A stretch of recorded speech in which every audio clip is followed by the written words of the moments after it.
Hello and welcome to this episode of Motorsport Recently. My name is Jack McKenzie and joining me are my usual partners in crime, the wonderful Chris Whitfield and Caitlin Penny commentary. Today, we're looking back at the NASCAR race at Atlanta, some IndyCar news, some interesting WEC news.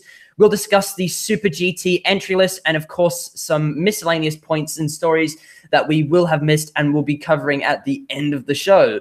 So, guys, welcome to the show. Thank you very much. Thank you, Jack. Yeah. Before we start, the news off today, our hearts go out to Joshua Franks, who was on the show 2 weeks ago. He's suffering the repercussions of a shifter kart crash he had a few years ago. This has meant that he can't really do any real life racing or any sim racing for the time being, both of which he is passionate about. However, I'm sure and we're sure that he'll be back stronger and faster than ever, and we hope that's sometime soon. So hearts go out to Hopefully, we're sending our thoughts to you, Josh, and basically, we hope for a speedy recovery for you, brother. Yes. Anyway, so I think without further ado, do we want to get into this week's motorsport news? Of course, Jack. Yeah. What are we starting with? All right, Chris, we're starting off with NASCAR. We sure are. The NASCAR Monster Energy Cup Series had its second race of the season, debuting its new aerodynamic package at Atlanta Motor Speedway. The package consists of an 11-inch front spoiler, a taller rear spoiler, and a tapered spacer in the engine that result in less power. Eric Almirola won the pole for the Folds of Honor Quick Trip 500. Kyle Larson took the lead on lap 41 and cruised to victory in the first stage. The second stage wound up going to Kevin Harvick.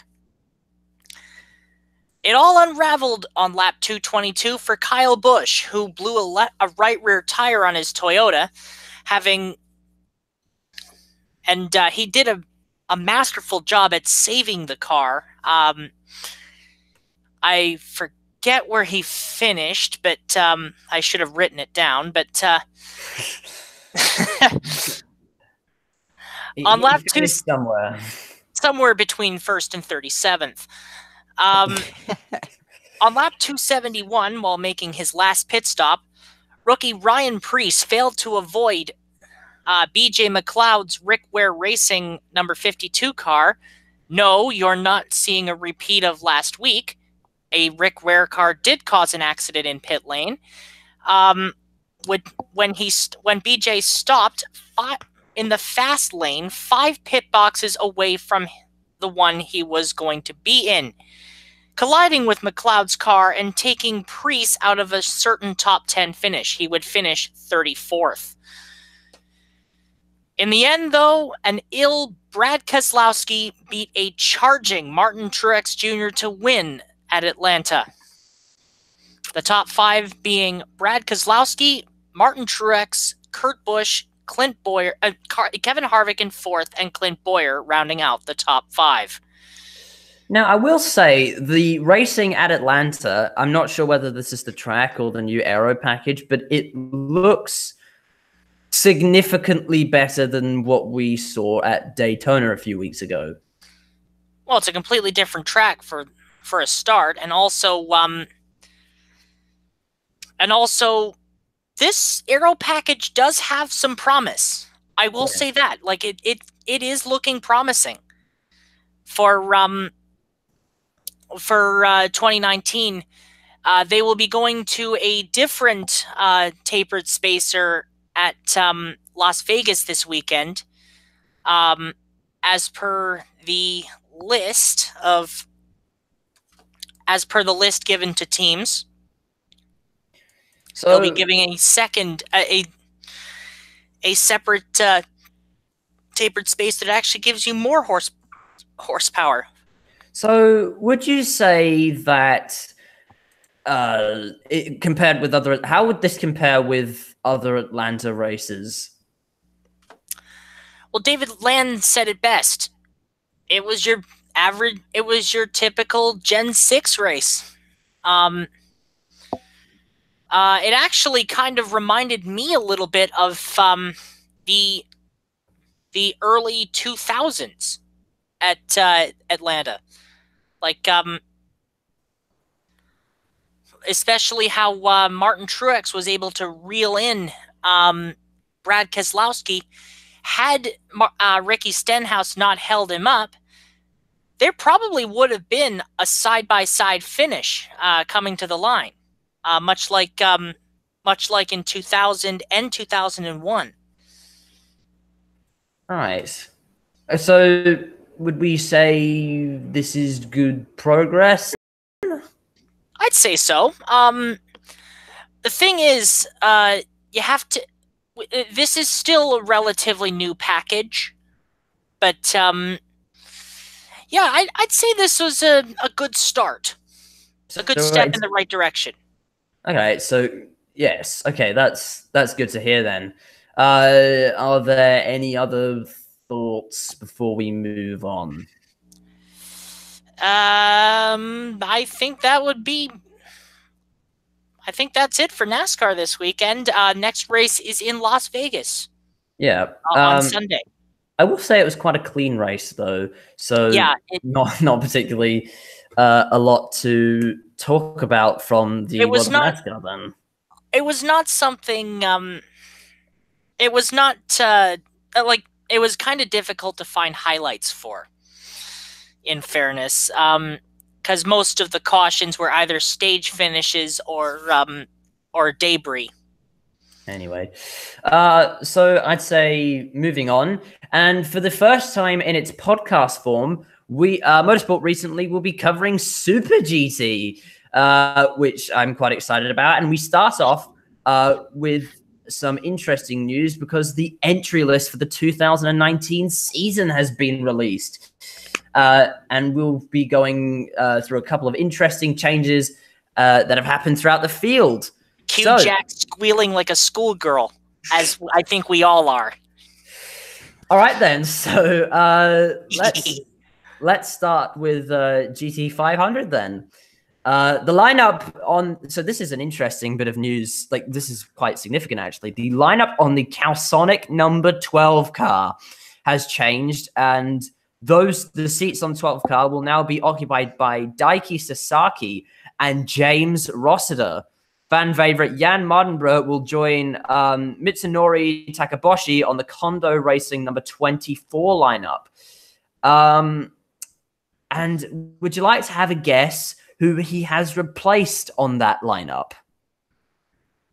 Anyone? Presumably I do not know anything about Japanese racing, sorry. All right, then. Well, also, for the people that do watch Super GT, interesting change to the lineup. Not James Roster. JP Oliveira has been taken off that lineup, and we'll be going through where he's ended up later on in the show. So that is quite significant that JP Oliveira has been moved off that lineup. He's a talented driver. And if you look, actually, we'll get to that in a second, actually, where he's ended up. So we'll move on to changes that have happened to Wedsport. Wedsport have changed their lineup slightly. They have retained Yuji Kunimoto, but have swapped out Kenta Yamashita for Sho Suboi, and Yamashita has moved to the Wacos Lexus team. So that's not a massive change. Retired, actually. Was it Satoshi Moriyama that retired and is now the head of one of the Nissan teams? I couldn't say for certain, to be honest. I think he's now the head of the 22 and 23 cars. Because he just retired from competition at the end of the Motegi race, in fact. Anyway, Ray Brigg, so the Ray Brigg NSX, which became very famous this year, because their driver lineup, Jensen Button, otherwise known as Benson Jutton, and Naoki Yamamoto, they've kept their lineup the same, but have swapped the number 100 for the number 1 as they won the 2018 championship. Only question now is, can they do it again? Well, they've shedded a little extra weight. They've gotten rid of 2 zeros from their car numbers, so saving weight because the stickers. Okay, but, then. I'd say they could be a good contender for the championship. Like, mind you, with Super GT, it's kind of difficult to pick a winner anyways, because they're pretty much identical race cars. They're under the Group 1 regs, right? Or is that next year? Well, that's what the change in regs will be dubbed. I don't know if that's come into effect yet, because our DTM running. When did DTM start running the 4-cylinder, or have they started running the 4-cylinder, or haven't they? As far as I know, they haven't. I need to catch up on DTM. Caitlin, do you know? Do you? Sorry, I've never actually followed DTM. I'd love to start following DTM, but I don't know. I was gonna start following DTM last year, but then I didn't. So not particularly helpful. And I plan to follow DTM a little bit more when the season starts in the springtime. Yes. Anyway, there have also been some interesting changes in the GT300 class. So D-Station, who have been running the Porsche 911, will now be running the new Aston Martin Vantage, the one that's just come out. And that is I actually have to say, I like the Aston in GT300. Like the new GT3 Aston. I think if they I think it could be a pretty good little team in the right hands. Who are the drivers? So the driver lineup is quite interesting. So JP Oliveira, who's no longer on the number 20. On the number 20. Oh, what was that? Anyway, where have I heard that name before? JP Oliveira, who was on the number 24 lineup, will now be joining the D-Station lineup alongside and I'm going to do my best with this, Tomonobu Fuji. Or Fuji. I think. Is it? And I think it's just Fuji with another I on the end. Something like that. Anyway, yeah. Something like that. One of those. He has a name. So I think that's interesting that JP Oliveira has moved down from the GT 500 class and has gone to D-Station. Well, essentially, basically, whoever shows interest, you jump at it. You jump at the chance of running, no matter if you're driving GT500, GT300, or even Formula Nippon. So I'm not sure if he was actually booted off that lineup, but I don't know what's happened. Or whatever they call it this week. Anyway, so that's the changes with D-Station. Interesting change with the ARTA team. They will not be running the BMW M6 anymore in GT300, as they'll be using the new Honda NSX, and they have swapped out Sean Walkingshaw for Narai Fukuzumi and have retained Shinichi Takagi. Yes. It's a shame that they're not running the BMW anymore, because I believe last year, wasn't that the only BMW in GT300? I believe it was. I don't remember seeing another one. Well, it is good to see Narai Fukuzumi finding his way into to Super GT. I still maintain that he's probably the most talented young Japanese driver, so under the age of 30 in the world at the minute. So I wonder if we'll see, because obviously there will most likely be a BMW M8 GT3 coming along in the next couple of years, I would assume. So I wonder if we'll see one of those on the Super GT grid. Quite possibly. Now, does anyone know? Does anyone know how the Honda NSX GT3 has been doing? Um, The Acura NSX has done pretty well in IMSA. yeah, Well, they're it's the won a same couple car. races They're the there. same car, aren't they? Yeah, Yeah. Unless one of them has saved more weight or has gained more weight with a different badge, because apparently taking 2 zeros off the end of 100 saves weight. Okay. Wow. So that car could be quite promising. And then, does anyone know where Sean Walkingshaw's gone? Because I haven't seen him in any other entry on the Super GT grid. I'm not Anyone know where he's sure, gonna end actually. up? I haven't heard his name in a long time, actually. Quick, so- check Twitter. I Yeah. shall find Quick, check Twitter. Da-la-la-la-la. me furiously looking up his account. It's okay. He looks I'll. he looks like he's going to be driving the number 35 Lexus or somehow involved with that team. It Is says that the here. new Lexus from Blancpain? The number no, it's the one in Super GT. It's the number 35 GT 300. Okay, so he's not with Autobacks anymore. No, he's not with Autobacks. He's with the number 35 entry. So Then why don't you change your description?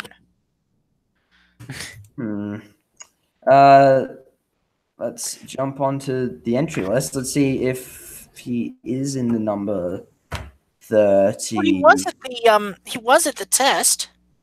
He was at the test, but the driver lineup for the number 35 car, I've just checked, it is yet to be announced. So we could see Sean Walkingshaw driving a Lexus, but we might not see Sean Walkingshaw.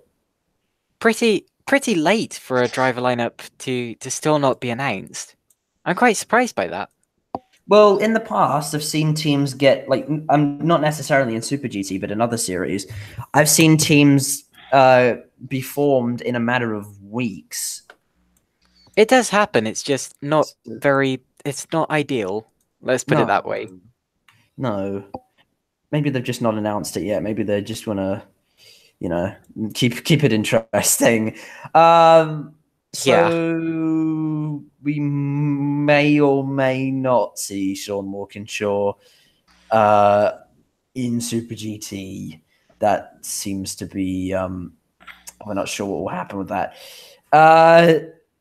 In other news, there's also the number 720 entry into GT300, which will be run by McLaren Customer Cars Japan. Obviously, that will be with the new 720 McLaren 720 GT3, which is has it had its first race yet? I think it did. It ran at Abu Dhabi. Yes, ran at Abu Dhabi. So it will make its Super GT debut this year. And the entry is most likely going to be run by Go Racing, who expressed interest in the series. And the car will be driven by, well, they're not sure if Go are running this entry, but the drivers have been announced somehow. I don't know how that works, but okay. The drivers will be Seiji Ara and Alex Palo. Alex Palo, yeah, I don't Alex know how. Palau is actually one of the is a very talented shoe, and as is Seiji Ara. So I'm actually genuinely looking forward to seeing how the McLaren does in Japan. Yeah, so because I think actually that's the first time they've run a McLaren in Japan in the GT300 class. Because I know I think they ran GT back when back in the 90s. I think they ran GT1, but I don't remember them ever doing a GT300 race. I'd have to Well, check on that. they seem to have established some sort of relationship with McLaren because obviously they were talking about the hypercar class, about joining the hypercar class with McLaren or doing an LMP2 entry. So they must have established some sort of some sort of relationship with McLaren. And I remember they were most likely going to be running that 720 entry, but regardless, it will be run by McLaren Customer Cars Japan. So that's an interesting entry. Moving on to Toyota, and they have changed their lineups for the two Prii, which is quite interesting. The Prii. I love the Prii. They're actually one of my favorite vehicles in Super GT. I like it because it's contradictory to what a Toyota Prius is supposed to be. Absolutely, yeah. It's actually quite funny if you think about it, and that's why it's one of the most popular cars in the series, because everyone's like, "What the heck? A Prius? That's not a Prius." It's basically a WEC. It's basically a Toyota TS040 with Toyota Prius bodywork. Yeah, it's fantastic. And then I don't know what they've done for the hybrid system. So I know the V8 comes from the TS040, but I don't know. I think the hybrid system, I'm pretty sure it's quite an actual basic hybrid system. But anyway, let's not get into the mechanics of the Toyota Prius GT300 car, because they have changed their lineup. The number 30 car will now be driven by Hiroki Nagai and Manabu Orido, after swapping out Kota Sasaki for Orido. So they've changed their lineup, and the number 31 car, that lineup has also been changed as well. It will now be driven by Koki Saga and Yuki Nakayama, who replaced Kohei Hirate. I will say, I'm actually glad to see Orido back in a car this year, because the first time I ever heard of Manabu Orido, ironically, he was running in the NASCAR Winston West race at Motegi in 1999. Oh my goodness. Driving a car for for Butch Gilliland. Yeah, because they went to Motegi back then, of course. Yeah. For the only point race they ever did. It was the Winston West race.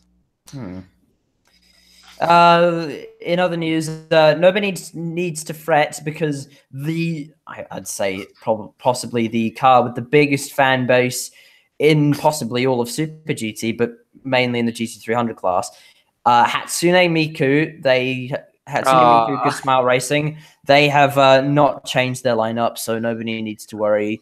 Nobody needs to fret. Everything's Initial fine. D car when? That would be good. I'd love to see a tofu shop livery on one of the mother chassis or something. Speaking of which, are there any changes in the lineups for the mother chassis? Well, you'll have to check that, which you can, because we have left the link to the entry list in the description below. So and is the Toil Pet racing again? That you know the thing that I was remember that Toil Pet thing, that little 4-door that the Mark X car. The Mark X. Well, I've got the entry list open now, so I can have a look. Let's see if they have the Mark X.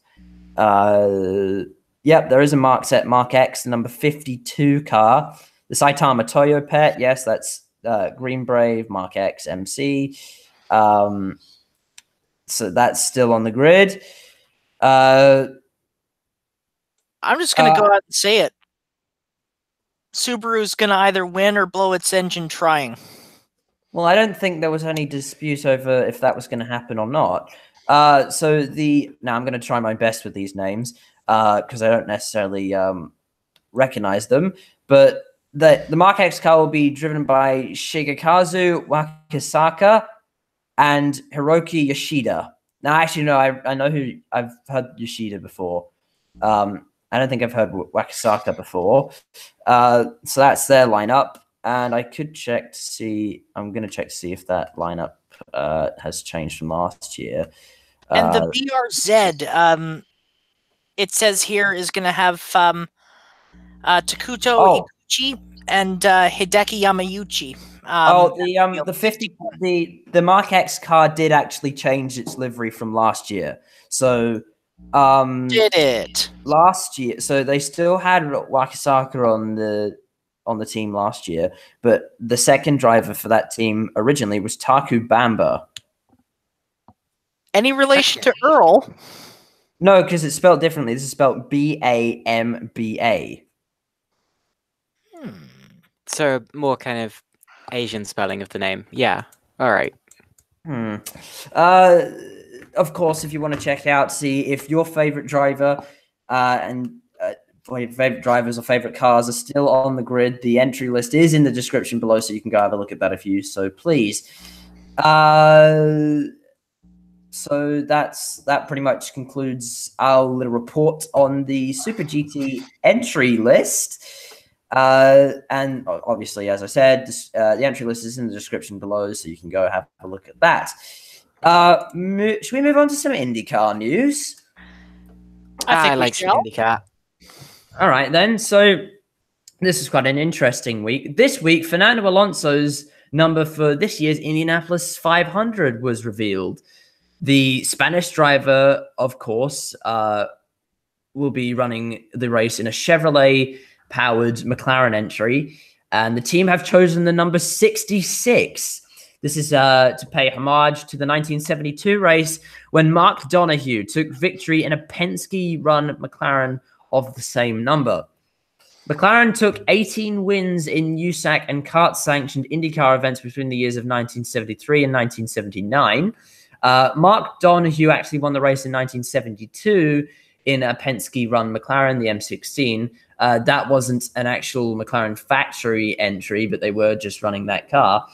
McLaren didn't visit the Brickyard for quite some time after those years, as I said, until 2017, when, of course, Fernando Alonso ran the number 29 McLaren in partnership with Andretti Autosport. While they failed to finish the 2017 race, the visit to the US was highly popular and got people talking. And now they're doing it again with a nice tribute to Mark Donohue and Penske. Nice. Yeah, Yes. and also it should be noted that the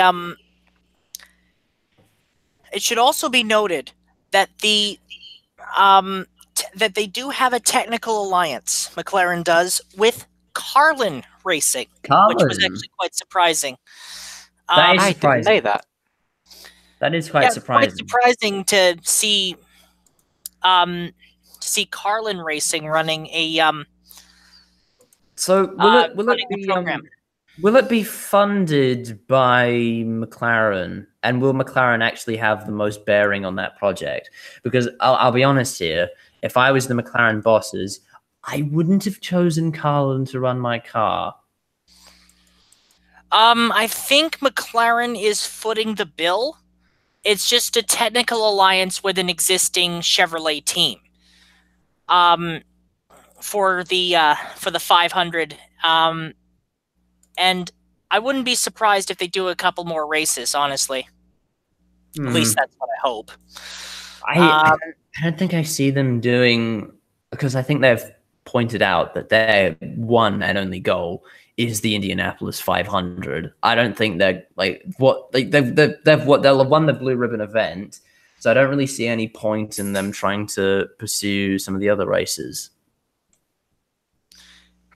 Well, that'd be nice. I would like to see that. I just can't really see it happening. And there was also the original.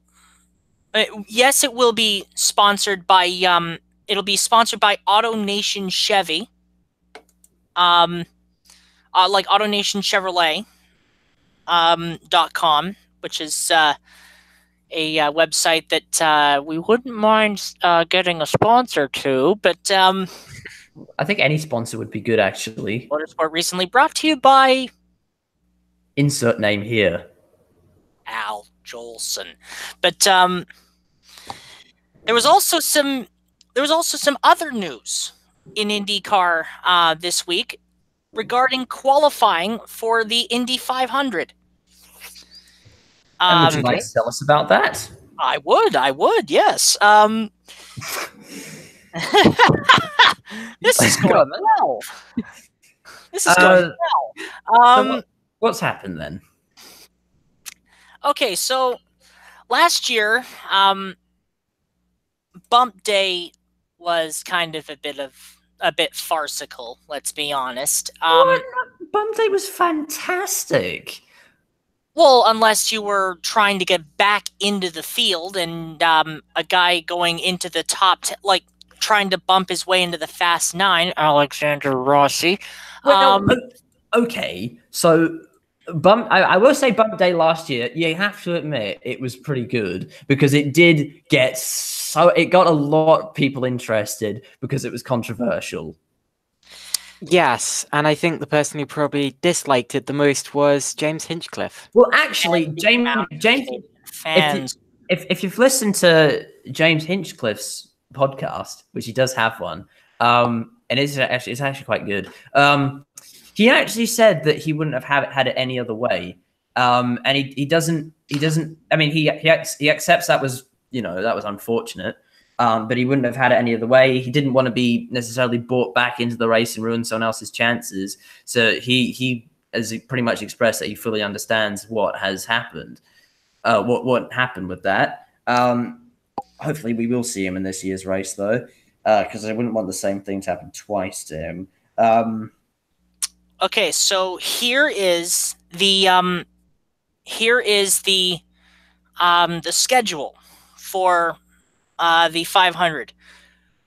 Qualifying to get yourself to see where you are on the grid will take place on May 18th between 11 and 5:50 p.m. Now positions 10 through 30 are locked in on Saturday. So they will not get a chance to re-qualify.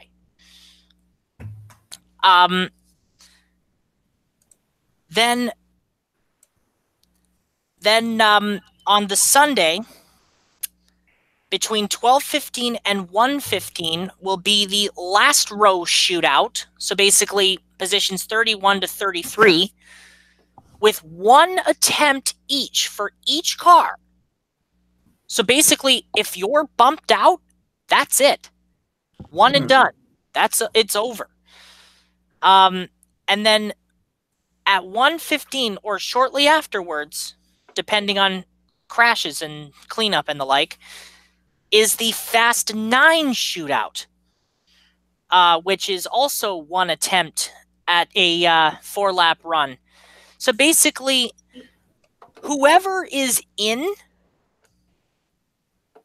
if you're qualifying between positions 10 and 30, you're safe. You're good. You're not going to have to worry about being bumped out of the field. But that last row shootout is going to be quite interesting, and it's also going to be on the big network. It's going to be on NBC. Ooh. On the big network. The big network. And actually, might I add, no, that's in miscellaneous points and stories, but there is also something else that it will most likely be covered on as well. We'll get to that. There was a driver, there was an entry announced this week. Really? Who? Pippa Mann. Pippa Mann. For the team formerly, for the team owned by the father of the late Brian Clausen. She'll be driving the number 39. All right, okay. The number 39, hang on for a second. Regardless, it's good to see Pepper driving Man back. Austin Marshall. Yeah. It is, yeah. I have a lot of respect for Pipperman, but I can't help but feel she's the kind of driver who tends to turn up and then run around in 30th place until, she does tend to get in the way a bit. I was going to ask, I will say, though, like, yeah. the sponsor she has is the Driven to Save Lives, which is actually an amazing cause. As far as organ donation goes. Yeah, that's great. It's an amazing cause, and she will be driving actually with a technical alliance from AJ Foyt Racing. Oh, so AJ Foyt will be. And it's actually funny. David Land mentioned this on his YouTube video that he made this past week. Picked that name up.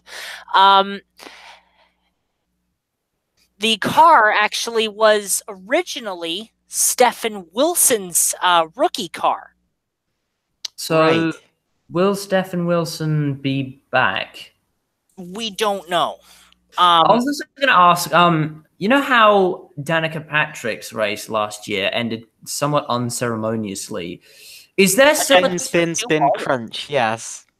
Is there a chance? I remember there was some talk of this. Is there a chance that she might have another last race? I hope not. Why not? Well, Why? We have to assume that last race means last race, so unless Felipe Massa. Very true, and Michael Schumacher too. It's not always the last race, but when they say it's the last race, it's usually the last race. Raikkonen never retired. He took a and as for Danica, like, yeah, she has expressly said that she's not going to go back in a race car again. She's wanting to focus on her other business ventures. What are her other business ventures, actually? That's made me curious. Whatever her other business ventures may be. Right. I should know this. And the next race is in St. Petersburg in a week's time. Is it? Oh, really? That's close. I believe it is a week's time, yes. Right. Okay, then. That sound you're hearing is me going, oh, it's happening. This should be a good IndyCar season. I think so. Yeah. Right. Shall we move on? Yes, we shall. Go on, then. Would you like to talk about the WEC entry list, Chris? Okay. All right. The WEC has announced, the FIA and the ACO have announced the 24 Hours of Le Mans entry list for 2019. And it has easily become the most controversial one in recent memory. Of the 75 teams that applied, 60, of course, make the field because there's 60 garage spots, consisting of 8 LMP1s, 17 LMP2s, 17 LMGTE Pro cars, and 18 LMP GTE AM cars. That's a hard one to say. Yeah, okay. LMP1, the only full-time WEC entry, will race due to the regs. That means Toyota Gazoo Racing in their TS050, Rebellion Racing, and SMP Racing will each field 2 cars. Bicolas, with Gibson Power, as mentioned last week, and Dragon Speed will also run a single car each. CEFC TRSM Racing, despite being registered as WEC LMP1 entrants, failed to get either of their Ginetta AER G60 LTs even onto the reserve list after missing 4 of the 5 rounds so far due to funding issues with the sponsor. First of all, I think that's rather sad that Ginetta, that they couldn't get the car up and running. It's kind of a shame that they've been struggling so badly. Well, okay, if you look at Ginetta, they are one of the smaller manufacturers of LMP1, and they've only just started up. So in this current LMP1 field, I think it would have been ambitious to expect something spectacular out of the Ginettas this early on. Yeah, of course. To be honest, I was really surprised when there were any entries to the LMP1 field last year. And especially, Ginetta, it's just a big shame when you see such a good-looking racing car being built and then never really used. I believe the Manor team was going to field some Ginettas and then had to pull out. I thought they did field them. They fielded them for like 1 race or 2 races, I think. TES RSM Racing is Manor. Well, Manor's not the biggest organization. It's not exactly Rebellion. It's not exactly SMP. It's not exactly Toyota. And Ginetta is not exactly Orica, and it's not exactly Dallara. So it's a new team with a small organization. So as I said before, it would have been extremely ambitious to expect a miracle out of them. And unfortunately, like as Le Mans taught us last year, unfortunately, credit to where it's due, they just needed more time to develop the cars. The Ginetta, because they were on basically the back foot, even coming into Le Mans. They were on the back foot. Like, I believe actually both. I don't think either one of their cars finished the race 1 year ago. Now, I'm actually gonna have a look at this. That was why I was so surprised when there were actually LMP1 cars announced last year, because I really don't see why teams would do it. Especially seeing, the current state of the LMP1 field. It's dying, quicker than a week-old fly. That was a stretch, but okay. Weird flex, but okay. That was weird. I don't know why that came out of my mouth. I'm sorry. Neither Ginetta finished the race last year. Yeah, I seem to recall actually having to put the red X of doom on both Ginettas on my spotter guide last year. But unfortunately,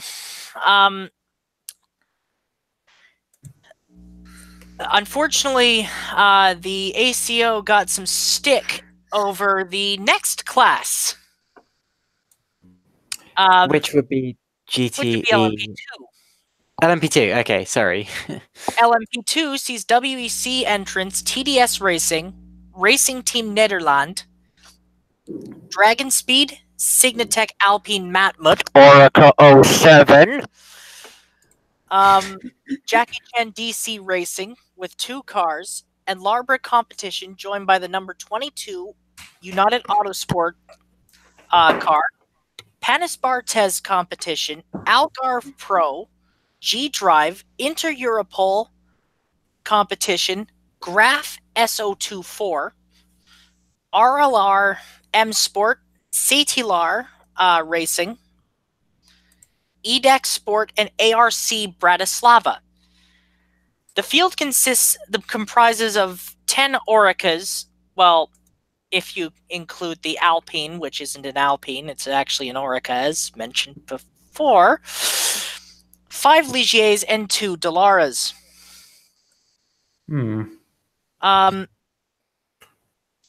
The Pierre Fillon, ACO president, was stated that they attempted to include as deep as possible, so only WC entry Jackie Chan DC Racing have 2 cars on the grid. TDS Racing will run the auto-invited G-Drive racing car as well, however. Many teams were disappointed to end up on the reserve list. United Autosport being the most vocal in their disappointment for their second car.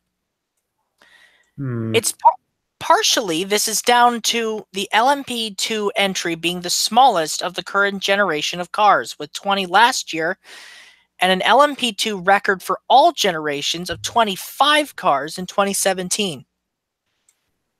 Of the reserve list, Duquesne Engineering, who were the makers of the Norma LMP3 car, High Class Racing, United Autosport, EDEX Sport, Eurasia Racing, Panis Barthez Competition, and the all-female Meyer Shank Racing with Heinricher entries were on the reserve list. And Graf and Dragon Speed missed out altogether. Now, Graf and Dragon Speed are not in Le Mans.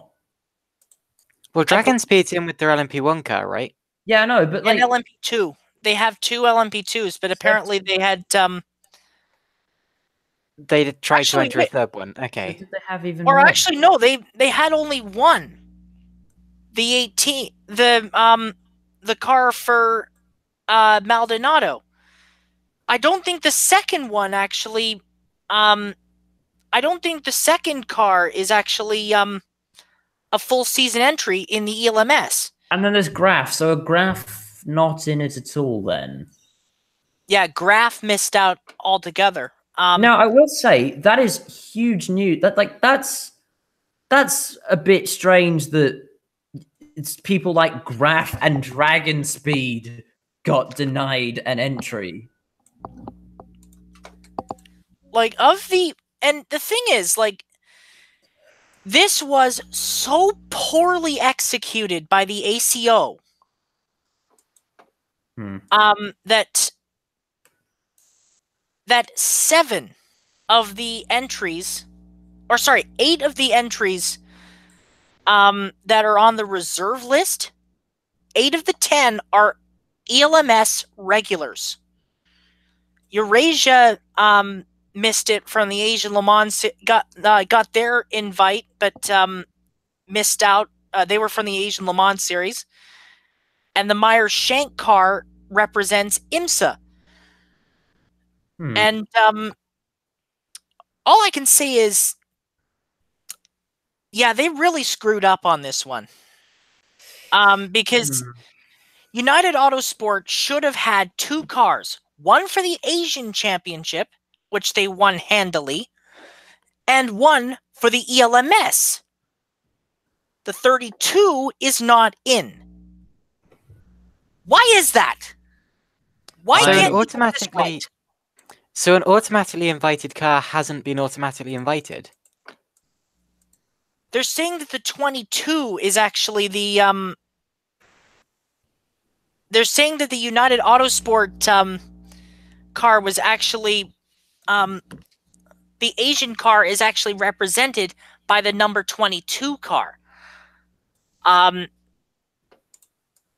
I believe, all I can say is they need to fix this.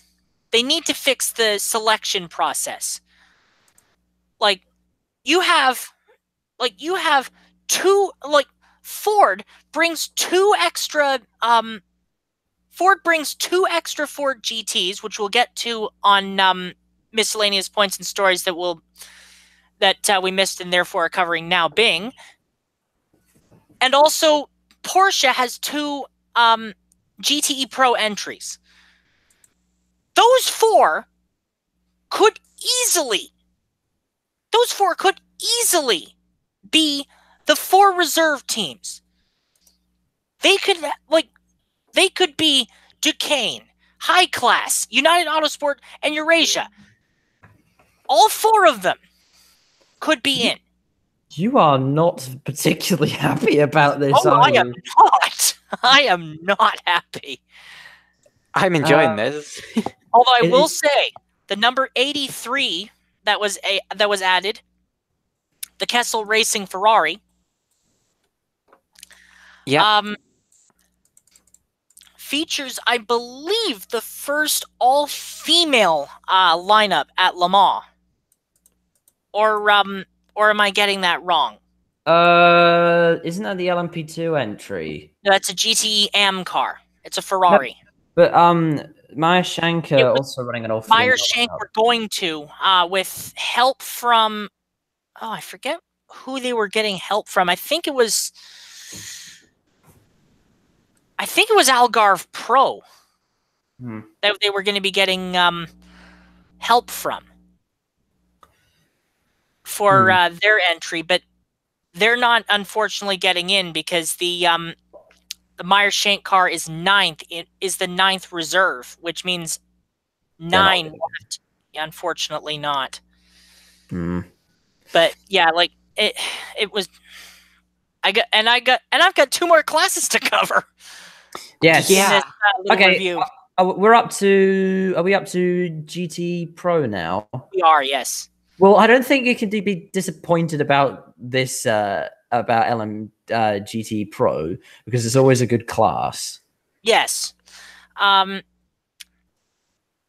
Yes, GT Pro is again made up of 17 cars, with Ford and Porsche entering both their WEC and IMSA WeatherTech cars. Aston Martin and BMW are entering their WEC machinery, and Corvette running both cars, which are usually stateside. Ferrari has 3 cars in the race, like they've been since 2016, with 2 AF Corsa cars, the 51 and 71, and Risi Competizione, which is a controversial. Yes. Yeah, sorry, go ahead. Sorry, yeah, I had a friend who was telling me about that and was saying how it was controversial because a lot of people say it's a big risk picking a relatively inexperienced team like Risi, inexperienced in terms of Le Mans, over teams that they know for sure are going to turn up and deliver. But yeah, go ahead. Sorry. There's also another thing. One of the requirements for priority is a full season ACO sanctioned series, or IMSA WeatherTech campaign in either 2018 or 2019. Neither of the requirements were met by Risi because they're part-time. Yes, because they're only part-time in IMSA, of course. But it's Risi, and I think everyone loves Risi, and I don't think we would. I think it's a fan favorite. That's why they keep coming back. Yes, that's why they're allowed back, because it's Risi. And we like Risi. Don't get us wrong. We love Risi. Does anyone not like Risi? Is there anyone that actually despises Risi Competizione? I don't think so. I don't like Ferrari, but I have nothing against Risi. Risi. Yes, so they are a controversial entry because, as you said, they don't meet the requirements, but it's Risi, and we like Risi. We do like Risi, and I honestly think they're underrated as a team. Hopefully they don't wreck their car this time and take themselves out for the rest of both seasons. They didn't get taken. They didn't wreck themselves. No. Mathieu Vassivière misjudged where the Ferrari moved to the left down the Mulsanne straight, knowing there was a car there. Yeah, and pretty much any crash that happens, that will be expensive, and a team like Risi, they can't always afford that. Should we move on to GTM, or is there anything else we need to know from GT Pro? Yes, let's move on to GTM. Okay. Which is a record high 18 cars, which is I don't think I've ever seen. Yeah, like it's a Pro-Am lineup. I never expected that. Dempsey Proton and Proton Competition have four cars. Wow. That is large. That is overkill. There's going to be a lot of amateur drivers on the Le Mans circuit. Well, okay. I think this is their mentality, because I think, isn't the old rule like, if you bring a certain amount of cars, one will crash, one will have a mechanical failure, and hopefully the other one will win. So Dempsey Proton have allowed for one crashing, one having a mechanical failure, and something happening to the other one, and hopefully the other one wins. It's the Kevin Buckler effect. Kevin Buckler used to do that all the time. In like whenever Daytona would roll around, whenever the Rolex 24 would roll around. In 2007, he actually entered 7 cars. Yeah. Goodness. 7 cars in the GT class. How many finished? I forget actually how many finished, but so that's given me an idea then. it was a TRG car that actually won or actually finished second in the class in 2007. So that's given me an idea then. Would you like to hear my idea? Yes, give us your idea, Jack. Give us your idea. So what if you entered 20 Dacia Sanderos and hope that one wins? Because if that theory is correct, then at least one of the Dacia Sanderos will win. That's not a race team. That's a one-make series. Yes, but imagine entering 20 Dacia Sanderos into the Le Mans 24 Hours, and by that theory, at least one of them will win. I mean, they'd have to make a new class for them, so yeah. Dacia Sandero class. If there was going to be a Dacia Sandero class at Le Mans, then of course a Dacia Sandero would win it. Yeah. Yes, it's like the Mark Cars Australia class. Oh, sorry, Invitational. But I digress. Admittedly, there are more cars in the Invitational class. Invitational class. Sorry, so that isn't quite as straightforward. Oh, what about a Dacia Sandero Mark Cars Australia car? Do it. Yes, we need that. Yes, we do. Oh my goodness, we need that. Yes, we do. And it's good news because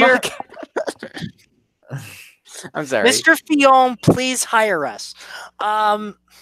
We know what we're talking about. Okay, so apart from Dempsey Proton, Spirit of Race and Kessel Racing are running a pair of Ferraris, and Project One, Clearwater Racing, WeatherTech Racing, so Scuderia Corsa, MR Racing, JMW Motorsport, Keating Motorsport, Gulf with a Ford. Well, we're getting to that. Ford. Yes, we are. Gulf Racing UK, TF Sport, Aston Martin Racing, and Car Guy Racing are each running one car. Can I just say, Car Guy is possibly well, let's say it's an interesting name. It's not a very Le Mans-y name, is it? No. Car Guy. It, of course, won the GT championship in the Asian Le Mans series, so there is that. Well, are they naming their team after a sort of a fan base? I think this is yes. I'm a car guy. Anyway, sponsorship by Shannon's Wen. So wait, what kind of car a car guy running? What kind of car a car guy running? Shannon, insurance for enthusiasts. Shannon's, if you'd like to sponsor us, please do. The field contains 9 Ferraris, 6 Porsches. Wait. So wait, what kind of car a car guy running then? They'll be running a Ferrari. Oh, okay. The field contains 9 Ferraris, 6 Porsches, 2 Aston Martins, and the first privateer Ford GT GTE. Now, the Aston Martins that are going to be running are the previous iteration of the Vantage, which will be the final race for that particular vehicle. Oh, I like the old Vantage. It sounds nice. It really does. And it looks nice. It really does. It really does, yeah. And that means the new Aston Martin will be joining the new Vantage will be joining in the 2020 24 Hours of Le Mans. I will say, the new Aston Martin Vantage, it looks really good, but it sounds like a BMW M6. Anyway. I like it. Doesn't have the same kind of holler to it, does it? No, I miss that. I'm gonna miss that throaty V8. And aren't Corvette getting rid of their naturally aspirated V8 as well? I think I'm not sure when that is. But okay, so there is actually a big news. There is a big story on this. Mm-hmm. The number 83 Kessel Racing Ferrari, for drivers Manuela Gosner, Rahel Fry, and Michelle Gatting, are actually going to be the second all-female driver lineup after Maytech competition ran a GT1 class, I want to say Ford, in 2010. Ebby Motors, Project One Racing, and TF Sport have cars 7th, 8th, and 10th respectively on the reserve list, and Lausitz Racing missed out entirely on their debut season. So the reserve list looks like this: Duquesne Engineering, number 30 Orica, number 20 High Class Racing, Orica 07, 32 United Autosport Ligier P217.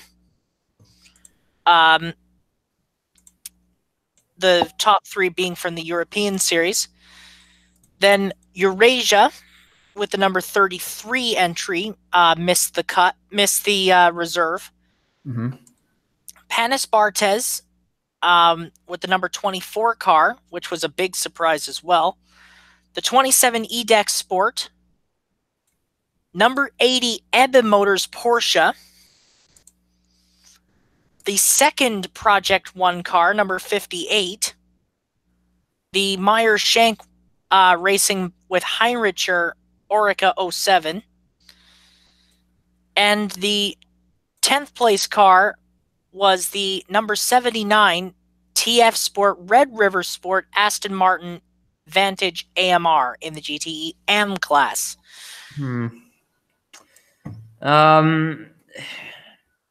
It's a shame that we're not going to see some of these entries in there, especially United Autosport. I don't know. Yeah, that was the biggest point of contention. Like, how of all people did United Autosport get rejected?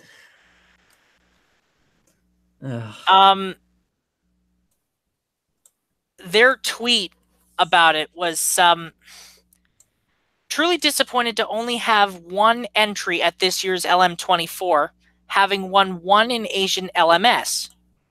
Asian Le Mans Series, of course. Given the huge support we give all ACO championships, European Le Mans times 4 cars, Le Mans Cup times 3, Asian Le Mans times 4, and now FIWEC times 1, a second entry on merit seemed like a fair reward for our commitment. Yeah, I mean, it's not. This is how sports car racing stuffs up a lot. They start ignoring people who have been loyal to them, which is exactly what they've done with United Autosport. Yeah, seems like a mistake, which is a shame. But well, let's just hope they get it sorted out for next season. Anyway, let's move away from the sad stories because it's now time for miscellaneous stories and points that we missed and therefore are covering now. TM. Bing. Yes, it's Yay. that time again. Shall we start? Now, the first bit of news comes from Down Under, but might be going to the United States, because according to his 2019 book, which has just been released, Road to Redemption by Scott McLaughlin, he has said that he still has his sights firmly aimed at NASCAR. And Nice. apparently Roger Penske knows about this, and we could actually, and so he's not interested in maybe going after all the same titles that Craig, like the greats of supercars have done, but we might see him make a NASCAR move in the near future. I could see him do like a light program to start with, as far as like maybe put him in the maybe put him in a second car in the Xfinity series on the road courses. Yeah, just to start him off, and then we might Yeah. see him at places like Daytona.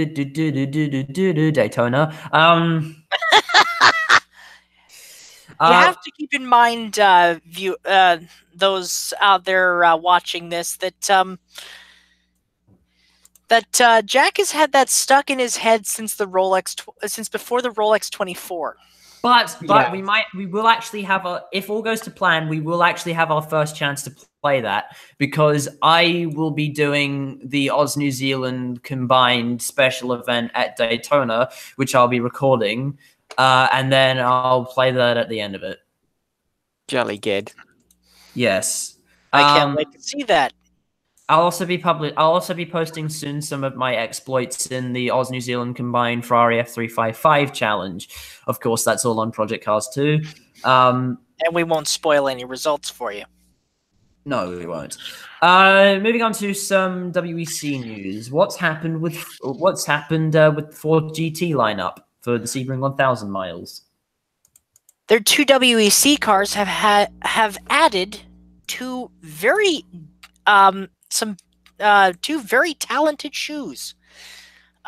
Billy Johnson and Jonathan Bomarito will be piloting the GT Pro cars at Sebring for the 1,000-mile race that's happening in a couple of weeks' time. That's a pretty good. That's a good lineup. Pitch. Yes, it is. And who wants to sponsor Mark Blundell in the BTCC? That would be Hewlett Packard, which is a computer company, of course. Oh my goodness! Yeah. Don't you have his exist? Caitlin, don't you have his visor from him signed? Yes, yeah. I wrote a poem a while ago, and Mark Blundell liked it, so he sent me his signed visor from the 2003 24 Hours of Le Mans, when he finished second in the Bentley Speed 8.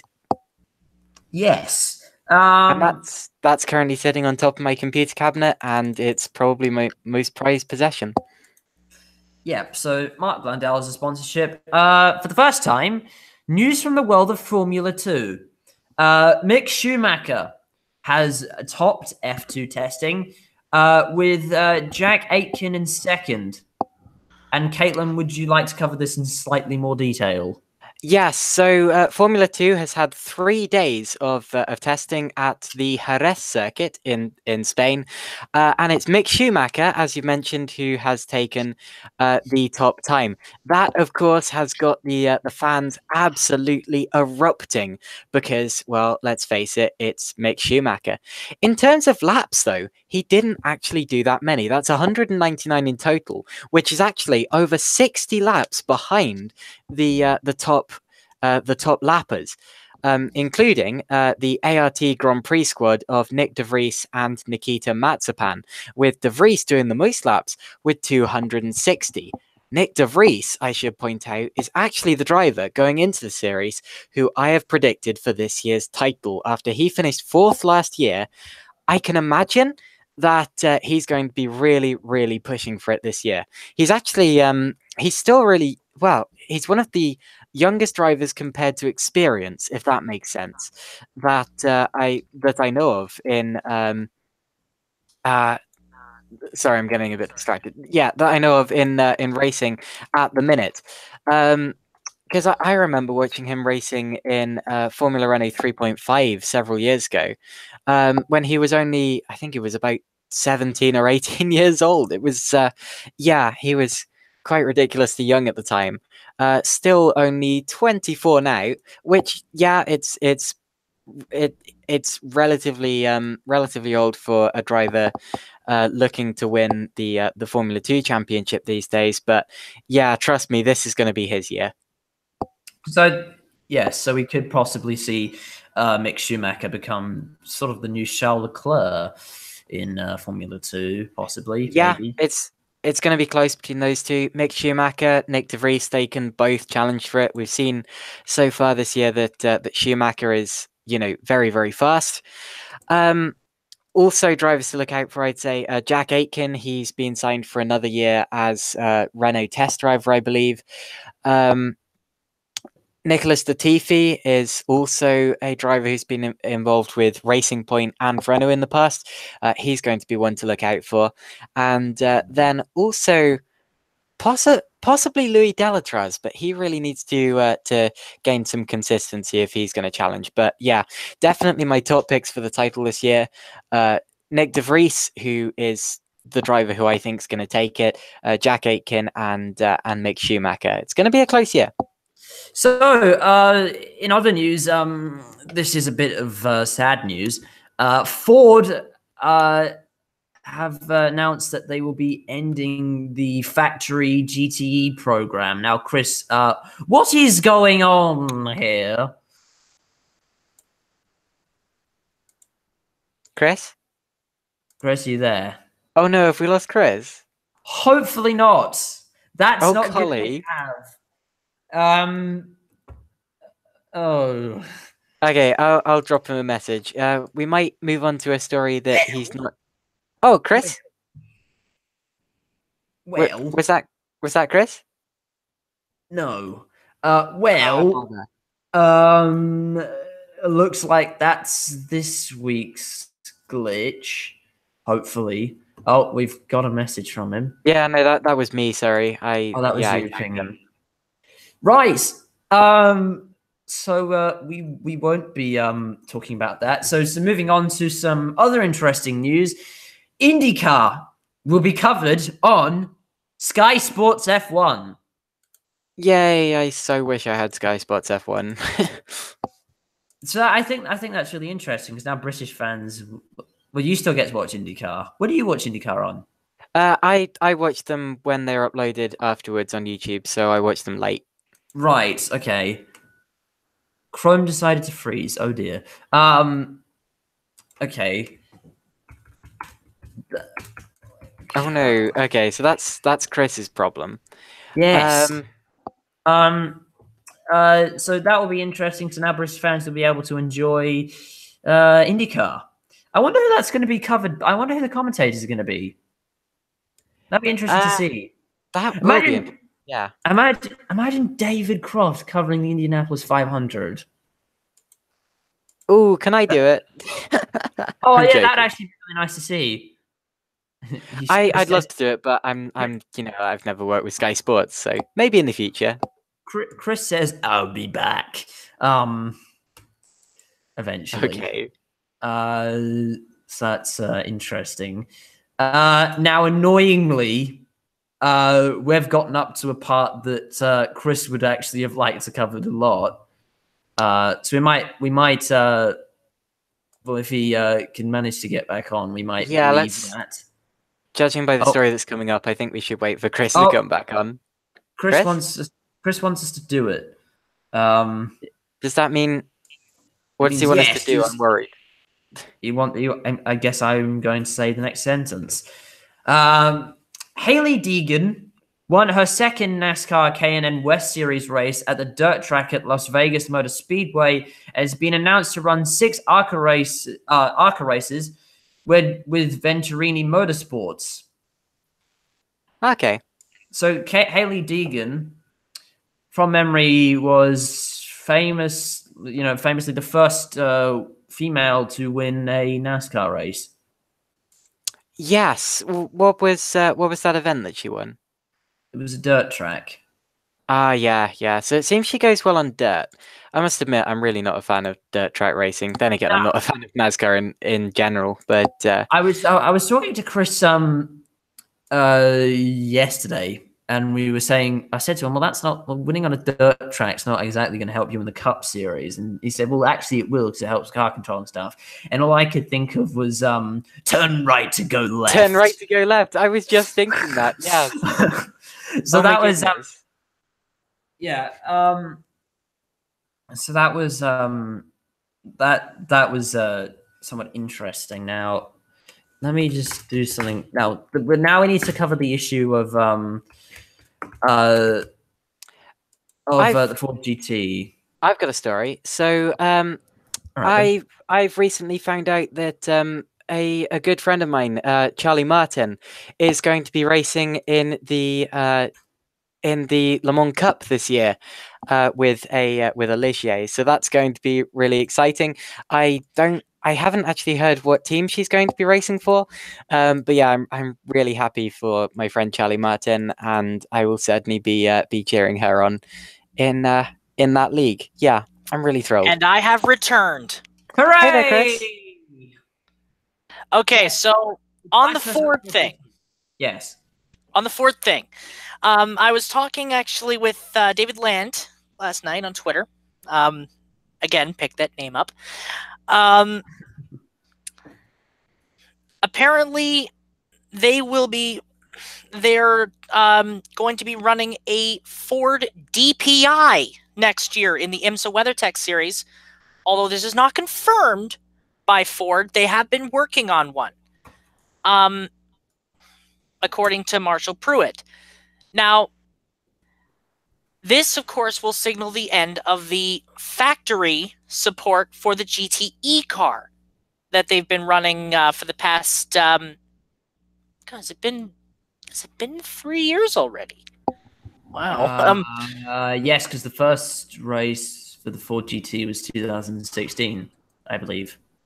Absolutely, and I'm pretty sure it won Le Mans in its first year.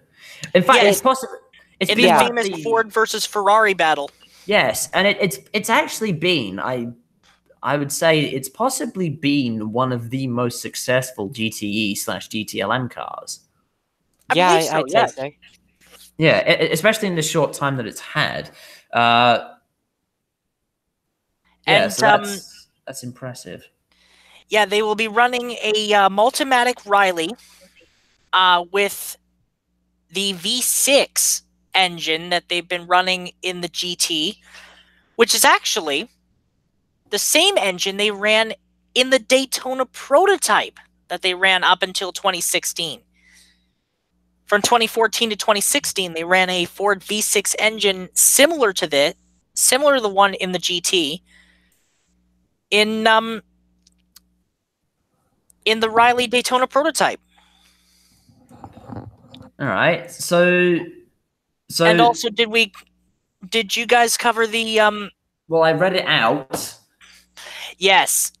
So Haley Deegan, who is a very talented young lady, at only age 17, and she is like amazingly quick, especially on dirt.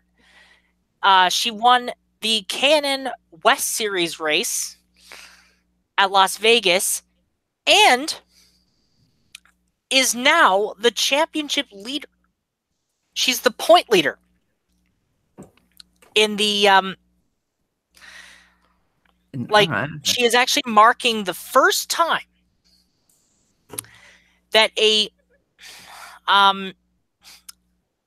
woman is a championship leader in a NASCAR sanctioned series. Fantastic. Anyway, turn right to go left. Yes. and on that note, I will say, dirt. Go to a dirt track sometime. It's fantastic. It's great fun. Anyway, on that note, it is time to end. Thank you to Finnick Arrow on Instagram for doing the fantastic poster that you can see in the background. Thank you to SRA Smoking Puppy, who wrote the WEC article that we have here. That was fantastic. Unfortunately, Freya Edwards wasn't able to write anything this week, but she's been fantastic anyway, so that's fine. Thank you. I actually need to add Finnick Arrow's Instagram link in the description below. I've been Jack McKenzie. Very good. Excellent. Yes. I've been Jack McKenzie, and joining me today has been Caitlin Penny commentary and the wonderful Chris Whitfield, all of whom's Twitters, Instagrams, etc. will be in the description below. Thank you so much for joining joining us. Like, subscribe, and we'll see you next time. Goodbye. See you then. Now.